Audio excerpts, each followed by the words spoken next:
Shalom shalom ndabaramukije kandi ndabaha n'ikaze mu kiganiro c'intahe nk'uko mubimenyereye cama gica kuri televiziyo yanyu yacu Heritage. Uno musi ndi kumwe n'umutumire adasanzwe vraiment kandi nyine adasanzwe sindanamubabwira ariko reka ndamuha akanya twibwire izina ryiwe canke n'ibindi vyose yose tubwira kazi. Yes, murakoze cyane. Hama ku mazina nawe n'abavyeyi nitonda Ndayihimbaza Ezekiel.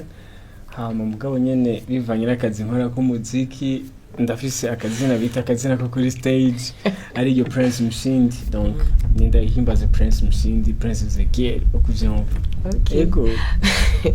None Prince Mushindi yavuye kuki nyene? Yep. Prince Mushindi ni novuga ati ni verse zibiri negeranije, imwe ivuga ati muri ivyo vyose turi abarushiriza kunesha, donc mbiswahili ni zaidi ya washindaji cyangwa zaidi ya mshindi. Donc mshindi hama rindi verse ivuga ati ngo mwibuke ko muri abami n'abaherezi. Mu gifaransa handitse abami bakunda gukoresha le mot prince, le prince, d'où naciye matanya ayo ma verse abiri Prince Mushindi. Ego. Okay, reka tubanze dusubire gatonye inyuma imbere yo kuza kumva wo kwita Prince Mushindi niko hariho peut-être ikintu wari wahishuriwe ariko ndashaka dusubire inyuma gatonya Prince Mushindi yakiriye so nkami n'umukiza gute byagenze gute? Nibaza cyambu cawe meme ni izina ubwagyo rifatanye niyo histoire yanje yo kuvuka ubwa kabiri canke yo gukizwa. Hari muri 2009 nari ahantu niga mu Ruyigi, abavyeyi bari bandungitse mu Ruyigi kubera nari naragoranye cyane ku ishuri ntivyagenda neza cyane, sinari mfise indero y'ikirenga vraiment. Sasa baba oblige ko ndungika ruguru, hama bandungitse ruguru babona umengo niho hantu nshobora guhindukira canke banshire ku murongo nzoca ntekereza. Hama rero ngeze ruguru ahubwo ndasara cane kuko urumva nta muntu n'umwe yari hafi yanje ngo ankadre. Sinaba nkiriko ndatinya kandi igitsure ca papa canke ca mama canke c'abo tuvukana. Sasa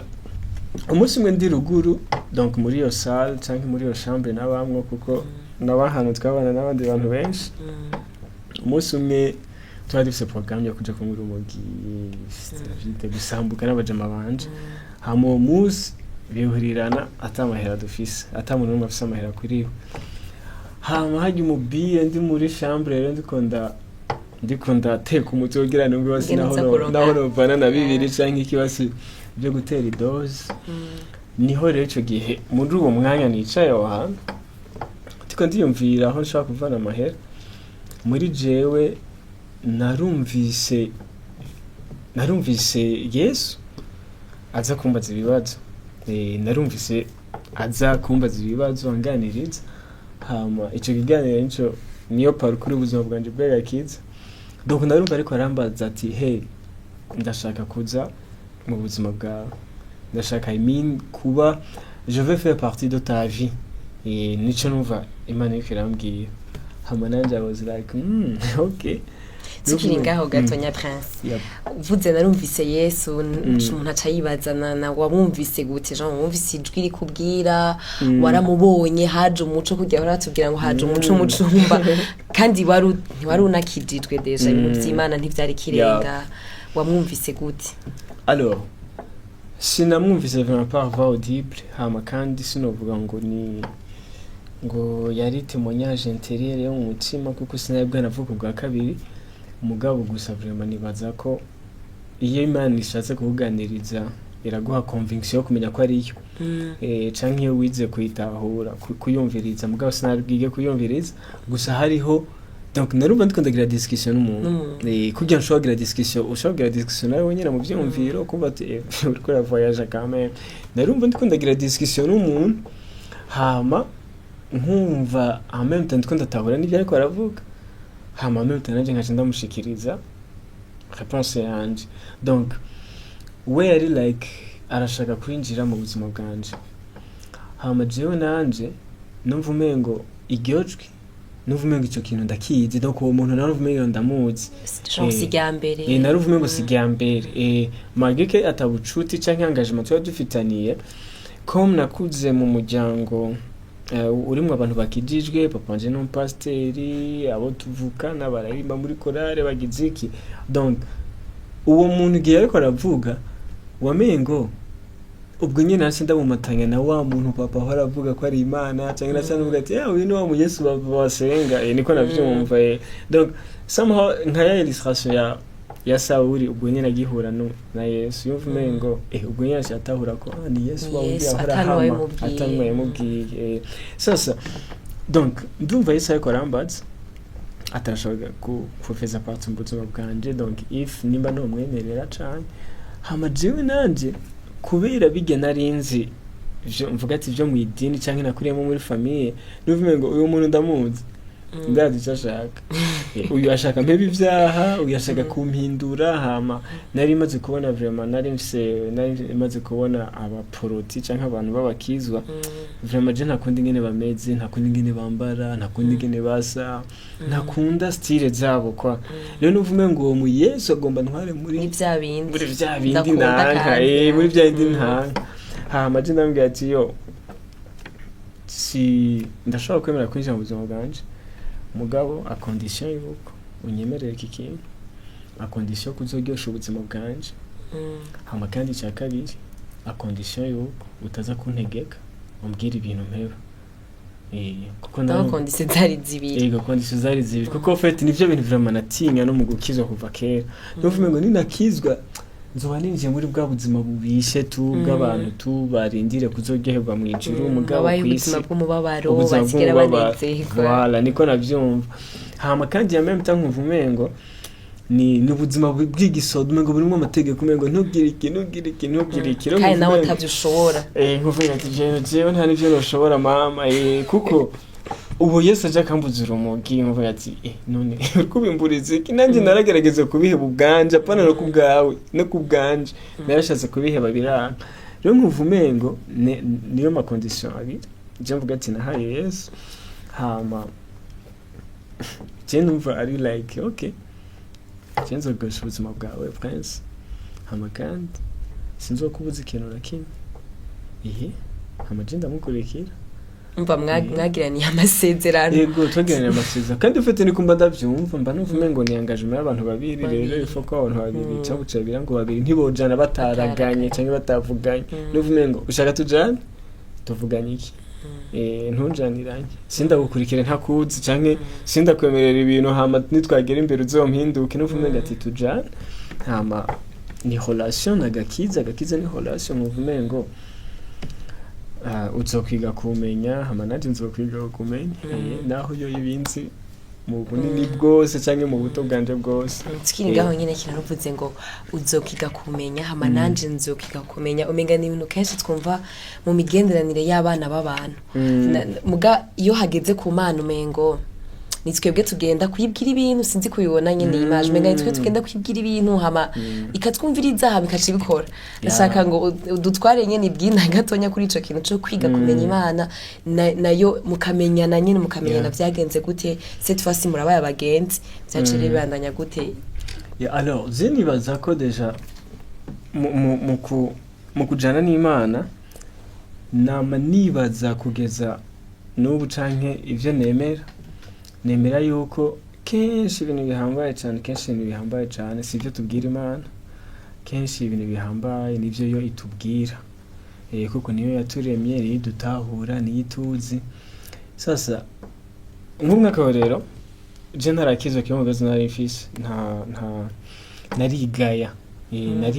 narikengera umva kubera nuvume ngo tiki nariraba nkaraba abandi bana tungana nkabona abandi ngine bariko barexcella muri ibi je nanje nkera je ndifoboro nero aja nimbo bavye baravyaye kirate kubera iki nama afise ibintu ndiko comparako ku bandi bantu mugabo donc nakuze ta confidence fise kwa mugabo nama ndaba nk'ubu ingene vyahindutse hama nkaraba takinone iyi confidence nayivanye vyahindutse gute ko atari ikintu uvuga ati ngo hari ikintu materiel ngo sigaye mfise ngo gituma ubu umfise confidence nta mashuri menshi jewe nize sinaronse opportunité yo guheza même 10e demeruka ku ntebe y'ishuri muri 4e urumva mugerige mpora ndaba ama conviction fise cyangwa ingene meze neza avuga ati aha ni relation ya Jenny Imana yanzanya ahantu kubera iki Imana aranyuguriye amaso ndatahura ico ndi mu maso yayo. Ndakunda gutera abantu inkuru ndababwira ati mu busaza kujya kuntu tora tugenda tukabwira Imana ati Imana urera ni vyiza mugabo kandi tuze kwiga natwe gusoma canke kumviriza indirimbo Imana yaturirimbiye. Kuko twitwa twumva umengo ni twebwe twatangiye kuyiririmbira mugabo Imana yatangiye guturirimbira twebwe tutaranabaho. Donc biriya rafise amaverse menshi aho wumva Imana yuko yavuga ati ngo nukuri naragukunze urukundo rudashira ngo nicyo gituma ndakwiyegerezanya imbabazi. Iyo ni Jeremie 31:3. Hari amaverse menshi Imana yuko yatubwira urukundo rwayo kuri twebwe ngo mumenye uko ngo jina bakunze mutaranamenya. Mugihe ibyo byose twebwe hari igihe tuvyibagira tukuvume ngo turi skill imbere y'Imana. Alors que we imagine nimba avant fondation du monde Imana yarapanze plan ya Claude utaraba igapanga iti Claude ashaka zomera uko akuruko ya avance. Donc uri tellement précieuse mu maso y'Imana tellement que Imana yashyasha mu bintu ifise ku isi canke no mu ijuru mere no mu kuzimu ikintu cyatari ifise ni Claude. Mugabo twebwe ntavyo twiga. Hari verse ntuze yanditse David ariko avuga ati ngo nukuri ariko avuga ati ariko arivuga ngo nukuri ngo ndarimwe mu buryo butangaje cyane ngo kandi ivyo umutima wanje yabizi gose. Je vure mu canje kintu kimwe mu bintu agakiza kamfashije. En fait naratahuye ico ndi mu maso y'Imana hama haca haba mvuga ati stabilité muri personnalité yanje. Hama ndiga ko je n'ai rien à prouver, je n'ai rien à perdre. Ndikagusa mbeho. Ego umva niko ubugenzi bwawe n'Imana bumeze. Tutaravansa ngo tuje kure hari ikintu wari wavuze kare utarakizwa igihe Imana ikuganiriza nyene wewe ugiti cawe wavuze ko wari ahantu wari ushaka amahera yo kuja kugura urumogi n'iki. Ndashaka ngo ubanze ututwara aho hantu muri kahise ka Prince akiri Ezekiel akiri muri ivyo bintu nyene wumva yene hari ubuzima bwe wumva umengo Mana naho uri kurampamagara ibintu simbona ko nzoshobora kubiheba kubera ko naragerageje byaranse. Byari bimeze gute hama ubu unye hari ama addiction menshi wari ufise ayo ntuwagerageza kuvamwo hariho urumogi itabi pornography canke n'ibindi byagenze gute nivyo muratangura urugendo n'Imana mugabo si ibintu bicaye bango pampa mu bice bihera. Okay bo Jento icyambere ndakunda ku difference ya gukizwa no guhera ivyaha ni ibintu bitandukanye. Donc gukizwa ni engagement mugiranira n'umuntu canke Imana Yesu yuko uza kubaho ubuzima bwayo yuko hinduka umwana wayo. Hama guheba ivyaha canke guhinduka ni procedure iza mu nyuma ni donc ni transformation iza kuba igihe umaze gufata iyo engagement. Cyambu cabaraho arumva akunda gutera uburaga avuga ati ngo impene ntikijijwe ngo mugabo nta vyayikora. Nimba donc ntikijije mugabo iyo kandi risation que ni mehanga ivyaha tanta nta mugabo ntikijijwe. Donc gukizwa ni procedure yo gukurikira ni engagement yo gukurikira umuntu yitwa Yesu. Hama we acafata iyo responsabilité yo kuza araguhindura voilà. Sasa je mu isengesho canke mu majambo twavuganye n'Imana nkivuka bwa kabiri cyari cyo kintu cyo kumubwira ati yo ntusabe je yo guheba ibintu vyanje. Kuko naruvumengo ivyo bintu simfise inguvu. Naruvumengo ndi muri addiction muvumengo simfise je capacité yuko umunsi umwe no byuka hama nkuvumengo simfise envie yo kuraba pornography.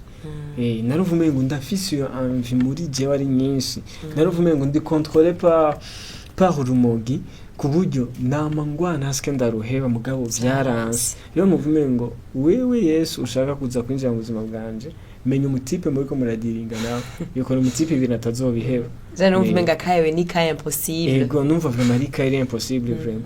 Mugabo ekiri bizarre avec Dieu cyangwa ikintu kiryoshe n'Imana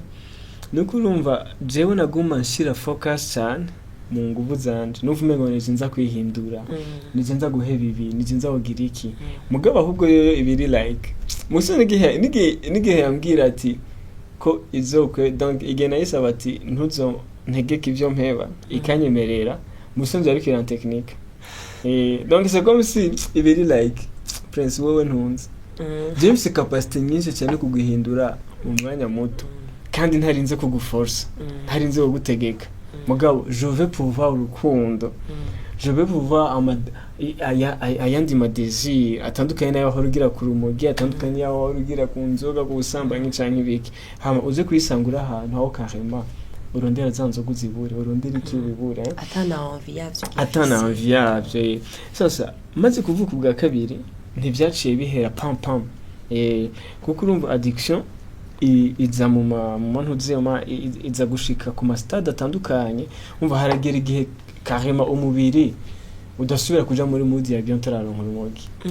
haragira igihe donc uguma bumva nturyohewe donc umeze ukuntu bivanye n'ikintu wimenyereje kujya ko abantu banywa ikawa nyinshi haragira igihe atararonka yumva aguma sinzira kubera ko n'umubiri wamaze kuba informe ko ugira ufunctionne neza ukeneye ikawa sasa hariho vraiment muri parcours yaje kujana na Yesu dès le départ yari parcours mvuga ati iri fondé kuri sincérité iri fondé ku rukundo n'uvumengo Jesse ndamukurikiye kwanda mutima n'uvumengo je ndamukurikiye kubera numfise umengo azogesha ubuzima bwanje hama umutipe je n'uvumengo ndafall in love nawe umuragisha ubuzima bwanje tugende hama plus ko avança jewe focus ntiyaguma iri beaucoup plus ngo reka mpibikire kanda ingene mpa masturbation reka ndabingene meburumo yari beaucoup plus shaka kumenya umutipe ziriko turajana ingene aryoshe ingene nkunda ingene nyitayeho hama plus ko avance plus vya bintu byagenda bitakaza ubushobozi ntabizi umva wari ahantu hari ibintu bibiri imbere yawe hama ucura decide gukura amaso kuri vya bindi wari wumva umengo uri kuragwana navyo ucurabawe hama ibisigaye bigenda biriko yego je ndibuka en fait donc nkikizwa donc après umwaka naciye mba umurongozi wa groupe biblique sasa ikintu cyari funny ni gihorumva ndo umurongozi wa groupe biblique mugabo kandi ndo umuntu afise ama addiction ariko aragwana nayo ndafise igikorwa ndiko ndajera ameme ndafise n'ikindi kintu kiko kiranjera sasa hari gihe n'abantu vuga toke none mpebe kugukorera kubera intege nke zanje mpebe kugukorera kubera ni masiba mpebe kugukorera kubera nk'urumogi cyangwa vuga ati yana je vraiment je suis désolé cyenda gukunda ndaryoherwa umuntu ndiko ndamupartage urukundo rwawe ndaryoherwa umuntu ariko arakumenya rero nkuvumengo je nzo gukorera hama wewe nimburi yaleze kumbana ndumwa rumogi ndagukorera ebana shauri yako kuko biri kose nuvume ngo ndabizi ko nyitaye ko sumengere niyitaye nimba bidagutera ikibazo kumbana ndumwa rumogi rero je nuvuga ati rero nanje sin stress cyane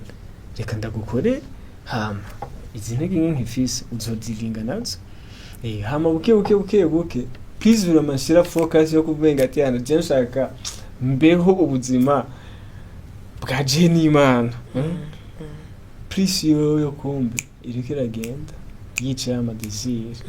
y'umuntu wakera muri cewe please gume yica telma cyagera hano bati none ibintu byagenze gute aha nahashitse gute ko ubu ndi libre ubu uko naho ufata inzu gukayisera ngaha no ikinisho kumbwa sinumva ni inyota ya sinshaka kuvuga vraiment sinshaka gushira accent cyane ku nzoga ni ko gusovete nivyo byafeza partie muri addiction yanje kuko ryari n'undi muntu hari fisa addiction kuraba filime umwanya yari sanze kuba ariko arasenga canke yap tukiri ngaho nyene kuri ico addiction nibaza yuko ushatse kutubwira yuko iyo umuntu ari addicted ko kintu kanaka kenshi wama wisanga uri ahantu mengo uri kuri culpabiliza cyangwa uri kuragwana n'ico kintu n'inguvu zawe ugafata n'amadiscipline menshi cyane ugasanga umwanya wawe munini uri kuraciyumvira ko cyane nibaza ko ivyo ushatse kutubwira ari kura amaso kuri ico kintu raba Yesu hama azodiringa naco yego hama kandi ikindi kintu peut-être no kongereza ko niko rafete la vie chrétienne itangurana avec bugati une alliance une promesse itubwira ati nukorera iyo muri Kristo Yesu nta rubanza rw'ikuri donc umengo Yesu akubwira ati je nkuriki ikintu cambere automatique cyenda kujustifia d'abord cyenda kugira umweranda ndakugira umweranda hama zirya procedure zindi za transformation zikurikira ubwo bweranda donc ziza gucika efe y'ubweranda en fait je muranda umwana mutoyi muriwe abafise capacité zo kwiruka mugabo bivanye n'imyaka afise arashobora gutembera ngaha agaca agwa hasi agenda yavura apana kwizo capacité zo kutambuka atazifise bene kubera niyo stade akiriko aracari muto mugabo uko azogenda kura si capacité ziva hanze ziri muri we zigenda ziri develop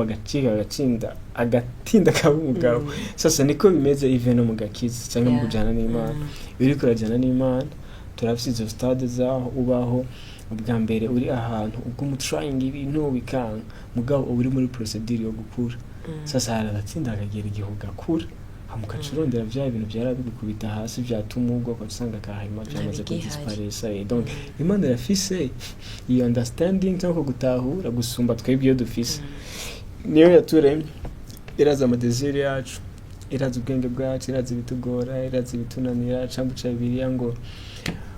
umuherezi mukuru dufise ngo suda shobora kubabarana natwe no kumandi majambo aradutahura kuko nawe yari umuntu nkatwe si excuse kugira dukora ivyaha mugabo ni mode d'encouragement kugira igihe cyose ububuza ati umenya ati uri kuri struggling mu bintu umenya ati iyi kayanje Yesu arayizi Yesu arayitahura kuko nawe nere expose kuri iyi danger ndiko ndacamo yep nibaza ko icobonye kibaye tukiranse ku muco ariko nashaka hasi twinjire Prince yamaze kwakira Yesu umwami n'umukiza wavuze ko imigendere yawe n'Imana yubakiye ahanini ku rukundo no kuba vrai no kuba sincere nashaka ngo utwinjize gatonya kandi ndani utubwire ni gute mubanyeho n'Imana ni gute kora ko kenshi twebwe tukubona kuri televiziyo ari kuraririmba kuravuga ibintu by'iwawe rimwe birimwe n'ikibire cyinshi kumbura abantu benshi bavuga ati agahungu prema mugabo cette fois-ci hariho inkuru deja amaze kutubwira hariho urafise histoire yawe n'Imana personnelle nashaka ngo ibijye kugira tubwiye ati vyubakiye ku rukundo na sincerité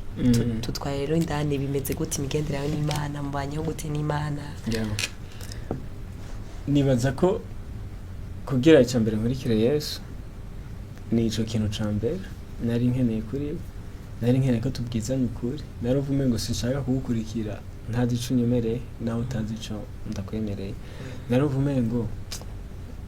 sinshaka gukurikira Yesu wa papa wanje canke imporanurwa muri famille naravume ngo nshaka tujane turi babiri toto mbiri hamwe tuvuge naho isi yose hogera ahantu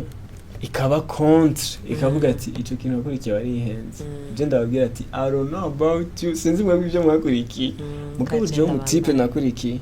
ndazi ngena meze donc j'ai voulu vraiment ico kintu namye nshaka relation sincère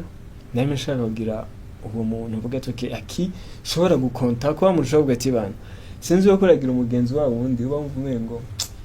ubwo mushaka basi ko muyaga n'igihe atama pri yatari rero mvume ngo ndashaka uwo muntu mu buzima bwanje hageze ko mvuga ikintu ntarinda kwiyumvira ati ifa ko ndamubwira uko ifa ko ndamuhereza famille menshi banza ko rero mvume ngo nkene wo mugenzi atuma mba vrai donc kuko gume wibuka mse background y'aveto y'umuntu yakuriye muri environment y'abakizwa donc hamikiro nabona mu bakizwa n'uvumengo na hantu tugenda kugira baduconditioning nubaho ati ifa kuvuga uko ifa gutambuka uko ifa kugira iki rero n'uvumengo ati uwo mu Yesu je nkeneye nshaka anyumvishe by'ukuri yuko nzoba vrai imbere yiwe nimba nifite ibibazo ave kunza kubibwira umugenzi wanje mbanze ndabibwirewe nimba tuvuge gute n'ikintu tuci blague nimba we no gutera blague ngo batunene ni we nimba no gutera blague Yesu ko ikintu bitera blague kandi ari umugenzi wanje none nimba yariwe considera kama mtu wangu il faut que ibintu byanje byose abari in donc kuva ngerageje kurezima kuva umunsi quand même ntahura ico kintu yuko arankunda arantahura abanzi bikwiye rero cette fois-ci ngomba ndamwimplike mu buzima bwanje bwose naravume ngo sinshaka kugira ubuzima bubiri bwo kuvume ngo hari ibikorwa nitavyo gukorera Imana ngo nibindi ngo akazi professionnel je ngo ati je nta kazi professionnel mfise mfise ubuzima bumwe donc ivyo nza gukora byose Imana ibibirimo donc simfise igice umengo Imana iri yose ifashe ubuseriye cyane umengo iyo ngiye kuvuga ubutuma cyangwa ngiye kuririmba umengo Imana rero ivuga ati je n'abamarayika banje baraje oya je mvuga ati Imana ndiko ndacata kuri WhatsApp ingo rabi conversation ndimo ingo participe muri conversation ngiye kuri plage ndi umwana wawe ubuzima bwanje burakuraba tujane kuri plage ngiye hehe ndiko ndafilma singe ndafilma mvuga ati ngo kwere umuntu yamaye ibihumbi bingahe ngo rero ngo ni cadre professionnel bwati Imana muri bwa buzima wampaye muri bimwe wampamagariye ingo tucane kugira nze guha umukiriya cyangwa umuntu ndiko ndasaba ndamuha ibintu akeneye ndamuha ibintu biza gusatisfeza umutima wiwe sinza kubidetasha kumva umenga abantu bo kuri abo duhurira hamwe muri eglise mu bikorwa by'Imana nibo bantu turiko dukora imirimo y'Imana mugabo umenga umuntu ajeje kuntekera ivyo kurya muhira umengo wewe n'undi muntu nuvumengo ibingize vyose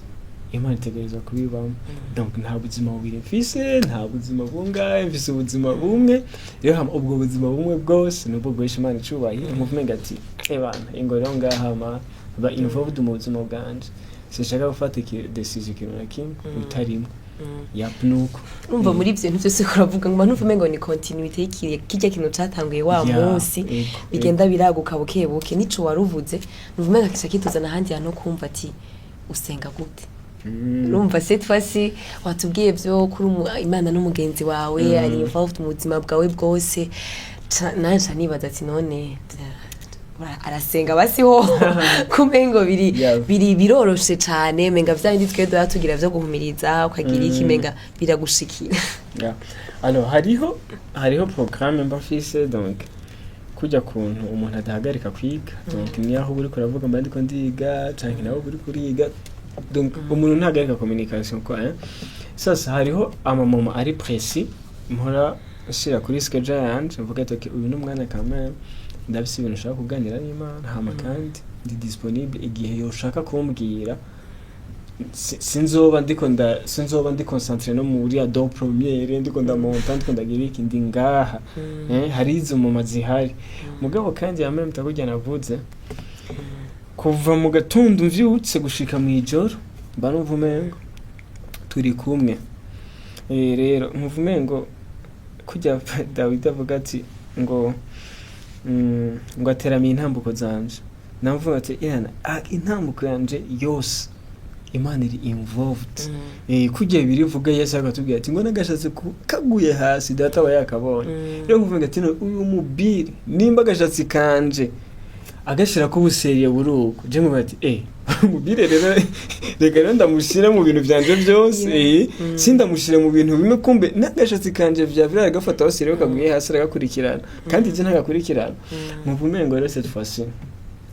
je ndafise imbwa zibiri imwe twa dogs indi twa Eden mu bumengo mana je suis désolé rero ubu izimbwa ntizikirizi wanje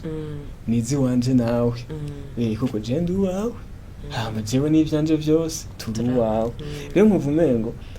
nguma developa ico kintu nguma niga develop ico kintu cyo kumva umengo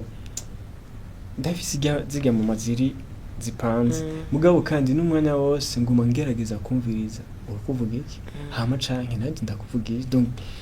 kujya umengo relation kuri iri intime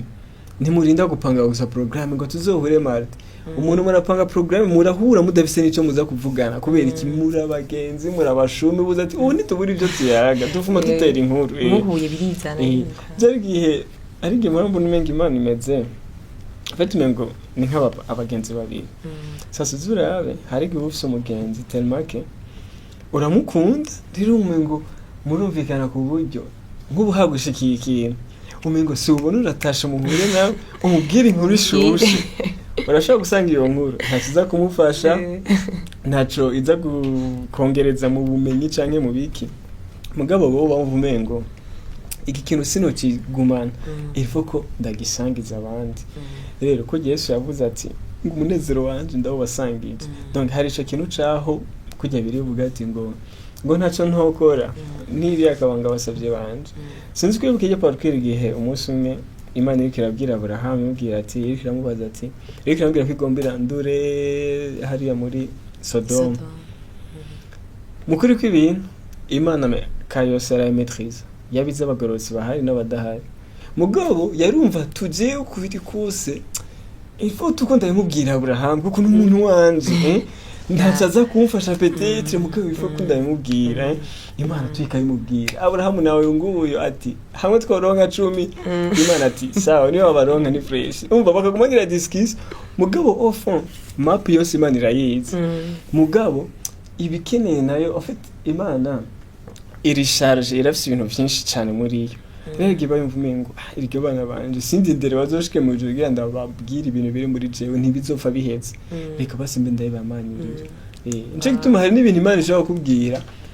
umve ataho bihuriye ni ibidashaka kubwira ati ngo hindura ingeso zawe cyangwa iki uri umugenzi wayo cyane terima kiba yumvumengo ati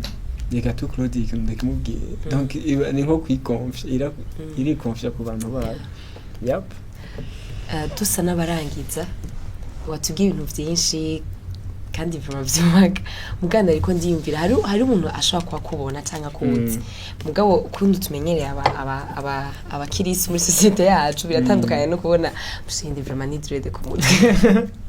urumva ariko ndashaka singiye kukubaza bijya kunda kubaze ko ndashaka ngo umuntu adakijijwe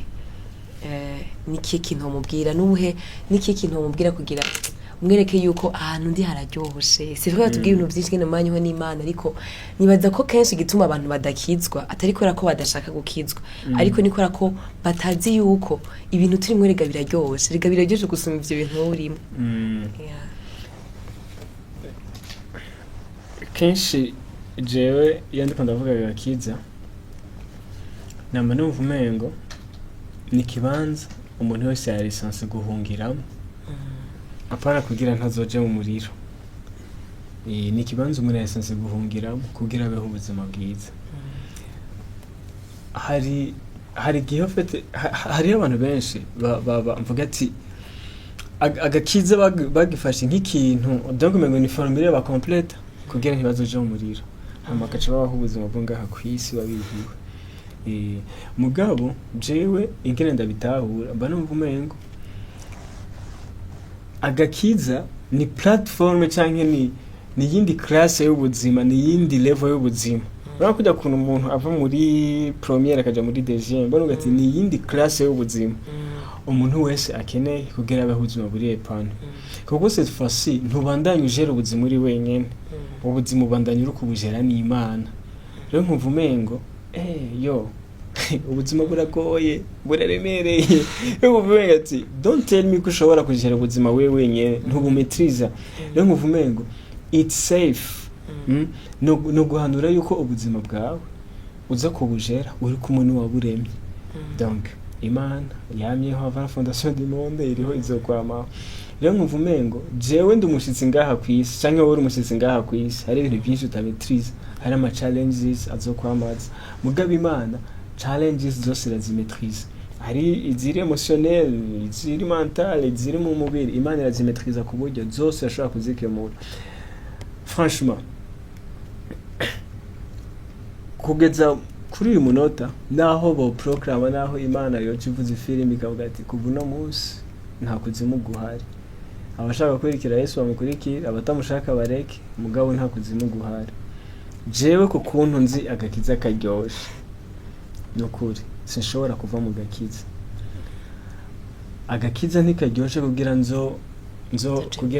kugira nzoje mu ijuru agakiza karyoshe kuva muri ubu buzima ndi kugena bivuze je nari umuntu ari timide nari umuntu yigaya nari umuntu kamere namafisa amapere namafisa ama-inquiétude nari umuntu numva ngo ndakamini skill mugabo uwo muntu arigenda murondera nkamubura alors que ntagiye kimucayindutse sikwandi umurapere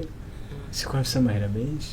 sikubera ndi kindi kintu me hariho kame ubundi buzima iyindi class ninjiyemo hama iyo class ninjiyemo sabidirimo andi ma avantage abahora baje mu ndege barabizi ko mu ndege harimo ahantu muri economique haba rundi twese abantu bose hariho n'ahandi rero hanini cyane uvuga ati VVIP rero nkuvumengo kandi n'amavantage y'abantu bari mu ndege ntangana amarike bose bari mu ndege donc suko vraiment turi muri ubu buzima turi ku isi bice bisigura ngo amavantage arangana rero agakids ni muri première classe donc hari amavantage ya mbere ni ikintu bwira abantu. Merci beaucoup Mushindi. Murakoze cyane Claude. Turibaza yuko naze kuzogaruka frère. Nzoryoye babo.